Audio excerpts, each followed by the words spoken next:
Avec une superficie de près de 2,4 millions de kilomètres carrés, l'Algérie est le plus grand pays d'Afrique et du monde arabe. Elle partage des frontières avec des pays du Maghreb et des pays d'Afrique subsaharienne. Au nord, elle s'ouvre sur la Méditerranée. Sa population est de 42 millions d'habitants, à 99% musulmans. Les Algériens sont en majorité arabes, mais avec 27% de la population, les Berbères revendiquent leur identité.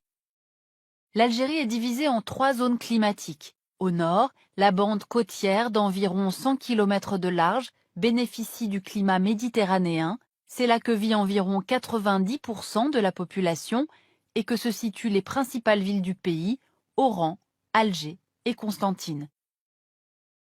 On trouve ensuite la zone de montagne et de hauts plateaux semi-arides. Et au sud, la zone désertique, celle du Sahara, qui recouvre les 2 tiers du pays. C'est là que se trouvent les richesses de l'Algérie. Des diamants, dans le Hogar, des mines d'or, d'uranium, de tungstène, près de Tindouf, du minerai de fer, du phosphate dans le Djebel Onk. Les gisements de pétrole et de gaz sont eux principalement localisés au sud avec le bassin de Hedjelé, plus au nord avec le grand bassin de Hassi Messaoud, au centre avec le bassin de gaz naturel de Hassi Armel. Les hydrocarbures sont au cœur de l'économie du pays. On voit ici les réseaux qui convergent vers les côtes, où sont installées des raffineries et des usines de liquéfaction pour exporter le gaz et le pétrole, en majorité vers l'Europe. Les hydrocarbures représentent 98% des exportations du pays et 60% des recettes de l'État. On l'aura compris, c'est la principale rente de l'Algérie, une rente qui fragilise le pays face aux fluctuations des cours, ainsi que du tourisme. L'Algérie dispose en effet d'un véritable potentiel touristique.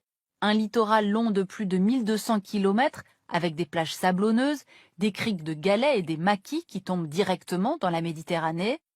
C'est au plateau qui offre des paysages magnifiques, le Sahara et ses parcs naturels du Tassili et du Hogar qui constituent des merveilles géologiques et archéologiques. Tout cela pourrait faire de l'Algérie une destination touristique privilégiée, d'autant qu'elle est plutôt bien desservie par les compagnies aériennes. C'est pourtant loin d'être le cas, avec 2,8 millions de touristes étrangers par an contre 10 millions pour le Maroc et 7 millions pour la Tunisie. Car en Algérie, les aménagements ont été stoppés par la guerre civile et le pays longtemps déconseillé aux voyageurs. Et puis à l'absence de véritable promotion d'une destination, s'ajoutent les difficultés rencontrées par de nombreux voyageurs pour l'obtention du visa algérien.